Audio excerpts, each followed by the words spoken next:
Can Polkadot 20x and hit $100 per token? It's a great question. It's also a really important question because it could potentially have some life-changing impacts if we get it right. Well, to start, the chart of Polkadot is absolutely beautiful. What makes a beautiful chart? Well, it has to look like Cardano did right before it 100x, right? I love this chart. This goes back to Cardano when it hit 2 cents in 2020, right? This was the chart of Cardano. What happened after that? It 100x. So Polkadot looks exactly like that. So if we can get a quality asset that looks like Cardano did before it 100x, then we can get that life-changing return pretty easily, right? Because a lot of these assets have better fundamentals than Cardano ever did, right? That's the exciting reality of the game we are playing. So what is Polkadot? It's actually similar to Ethereum now. It's an underlying blockchain, and there are a whole bunch of blockchains running on top of it, layer twos, right? So Polkadot's like a layer zero. It attaches to a whole bunch of layer ones called parachains. And so it's kind of like the settlement layer. That's what Ethereum is becoming. There are a whole bunch of layer twos out there, and now Ethereum is the settlement layer, right? Now, what gets really exciting is Polkadot is innovating and trying to do what the internet computer is already doing. Jam pushes toward the original concept of the world computer, says Gavin Wood. So they're upgrading Polkadot to become a world computer. Right now, it's just a blockchain. They want to provide that computational power attached to a blockchain just like ICP does, right? So ICP actually has a head start on Polkadot, but what matters really is the adoption. Will there be users of this technology? Because if Polkadot has massive adoption already, it doesn't really matter if ICP is ahead because they could create their own kind of thriving ecosystem and compete with ICP long term. The future is multi-chain, so there doesn't have to be just one high quality asset. But for now, ICP's technology is superior to Polkadot. But let's dive into the adoption of Polkadot, right? We talked about how there are a bunch of parachains, layer one blockchains that run on top of Polkadot. Well, these are the top parachains by total transactions in July, right? Frequency with number one, they had 5.7 million transactions in 1 month, right? Fala Network, 4.5 million transactions in 1 month. Mythos Chain, 3.5 million transactions in 1 month. NeuroWeb, 3 million transactions in 1 month. Then we have Moonbeam, Lighten Tree, Aster Network, Hydration, Interlay, and Akala. So right there, that is pretty massive adoption, right? A whole bunch of different blockchains. This is definitely not them all. These are just the top ones. There are earlier stage projects building on top of Polkadot. Tens of these projects, over 40, I believe at this point, are building on top of Polkadot. These are the top, right? So that right there, lots of transaction activity. And this chart shows that the transaction volume on Polkadot is not declining, it's growing, right? So we're at a 2024 high. That's in July. So this is all in the mini crypto winter we've been experiencing. We're seeing record growth on the Polkadot parachain, meaning record growth in the underlying fundamentals of the Polkadot ecosystem. We can't really evaluate Polkadot without understanding what is building on top of it, right? So what is Frequency, the Frequency parachain? Meet Frequency parachain, Polkadot's new decentralized social media parachain. This is where it gets incredibly exciting when you actually understand who is building on Polkadot. Frequency is the first implementation of the decentralized social network protocol. It is probably best known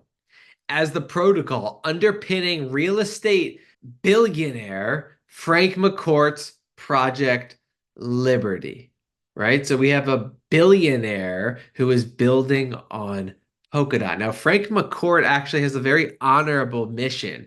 He wants to bring back the digital sovereignty of users of social media. Instead of just giving up all our resources to these big tech overlords, he wants to make it democratic. So we actually have an identity and value in the digital world, and we control our own values. That's what Project Liberty is doing. They're trying to buy TikTok, right? So they have billions of dollars behind them. They could, in theory, buy TikTok. That would be absolutely massive. So there is a rumor that if Frank McCourt could buy TikTok, that would be running on top of Polkadot one day. That would be truly massive. Now, lots of billionaires are trying to buy TikTok, but Frank McCourt is just another one. Now, who is using frequency, right? It's kind of like a rabbit hole when you unravel the adoption on these assets. Social media app MeWe to bring frequency blockchain self-sovereign identity to its 20 million users, right? That is why it's pushing millions of transactions into the Polkadot ecosystem every single month, right? Because it does have MeWe building on top of it, 20 million users. So that's just one parachain in the Polkadot ecosystem, pretty massive. Then we have the Fala network, 4.5 million transactions in one month. What does the Fala network do? Well, it's revolutionary technology in and of itself, right? It is a decentralized computing network, an AI co-processor for blockchain. So we have the Render network. We have lots of these decentralized computing networks, but this one clearly has a whole lot of adoption because it's pushing through millions of transactions every single month. Here's just one example of what is going on this asset. Fala Network grew the number of AI agent contracts deployed to its network by 2,000% quarter over quarter. Meanwhile, monthly active users were up 38% year over year in June, and supply side network participants grew 29%. So another thriving, massive asset building on top of Polkadot, right? What about the third most active parachain, right? These all in and of themselves are just powerhouse Web3 assets. So this is what's going on with Mythos Chain, right? Mythos Chain is the third. What they do is bring gaming properties on chain, right? So what gaming properties are they bringing on chain? Well, Pudgy Penguins, which is selling a huge amount of toys in Walmart. It's a massive community. The Pudgy Penguins mobile game is coming to Mythos Chain on Polkadot, right? That's just one example. NFL Rivals, number one Web3 game with over 5 million installs on the Mythos Chain, which runs on top of Polkadot. So Mythos Chain, incredibly massive asset running on top of Polkadot. The third most active parachain, right? Partnering with the NFL. Here's just one example of how massive Mythos Chain is. On one day, Mythos Chain uploaded a whole bunch of wallets to Polkadot. And so July 28, 2024, look at the amount of transactions that occurred on the Polkadot Relay chain, 3.3 million. That was just one day's worth of transactions from Mythos Chain. Lots of building going on Polkadot, all behind the scenes, right? That's what we call adoption. So that's just three of the parachains out of something like 40 parachains. And there are a lot more that we could dive into. So if you want me to dive deeper into the Polkadot ecosystem, just let me know. But those are the top three. So clearly there's significant adoption of Polkadot. So it hits the adoption metric. It hits on the chart looking ugly buy zone metric. What about tokenomics? Polkadot is extremely inflationary at the moment.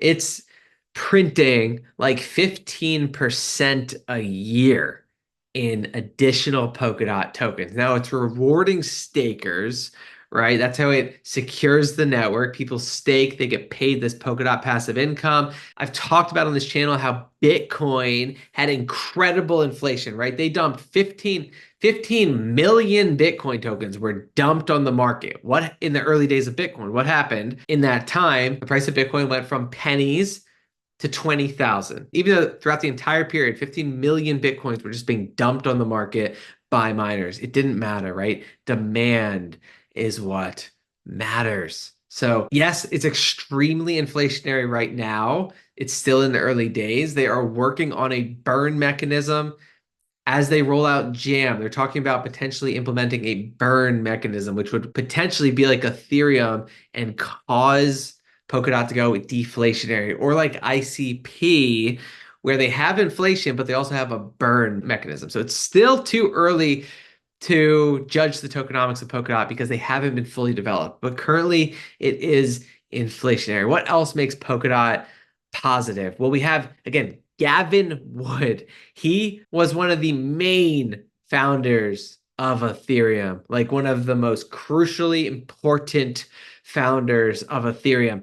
Now he is fully focused of turning Polkadot into a world computer. So that is just a massive team. That is just that is very, very, very significant to have a blockchain genius building out Polkadot. So revolutionary technology, adoption, deep value, strong team. So based on all that right there, it could easily 20x, right?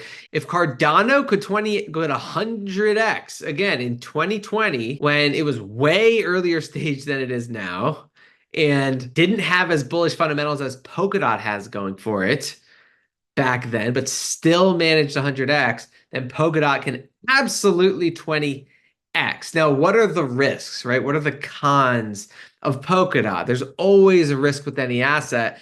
And the risk with Polkadot is its treasury. The way it works is when the Polkadot chain earns money based on all the transactions that flow through it, the treasury earns those DOT tokens. It also earns DOT tokens from inflation, from staking rewards. Well, whenever a venture capitalist looks at a project, they say, well, can you survive? Like, what is your runway? How long can you last before you run out of money, right? Well, available in the Polkadot treasury is 18 million DOT tokens, right? So right now the DOT token is like $4, let's say. So what's 18 million times $4? It's actually $72 million. Now they're spending something like $20 million a year. So they do have enough runway for years at this point. Now, this gets to the only risk of the asset. We're talking selling pressure.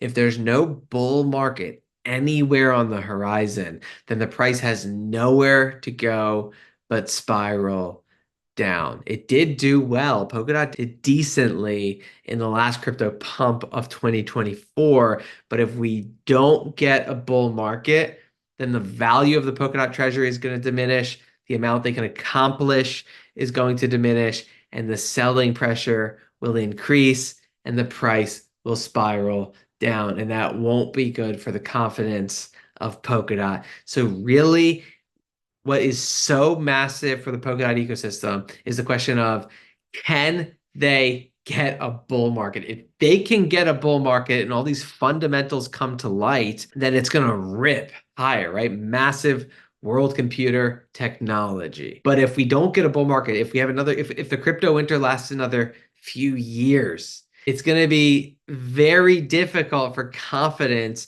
to be retained in the DOT ecosystem. So this is kind of a risk for a lot of these assets. The sooner the bull market happens, the sooner confidence will return to these ecosystems, and the more value the treasury is going to have, and the more they're going to be able to accomplish. So that's the one risk. Polkadot should do extremely well. It could easily 20x in a crypto bull market. The question is, when will that crypto market happen? Right? It's the only risk.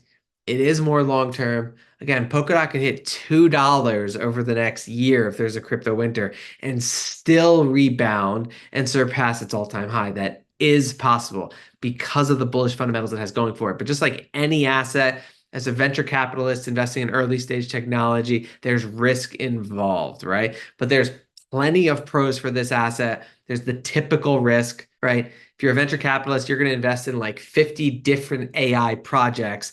One of them will 2000x. The rest can go bankrupt. It won't even matter because that one 2000x. So Polkadot has that potential. It also has the risk of going into a price spiral. That would not be ideal, but that's just the reality. It does seem like we're getting closer and closer to a potential crypto rally into year end as liquidity spikes, as the election nears, as they eventually lower rates, as this technology gets more adopted. If that happens, this thing will absolutely fly. But really, we're betting that there will be a crypto bull market sometime soon. So those are the pros of Polkadot, lots of pros. That's the con of Polkadot, right? Can it 20x? 100%.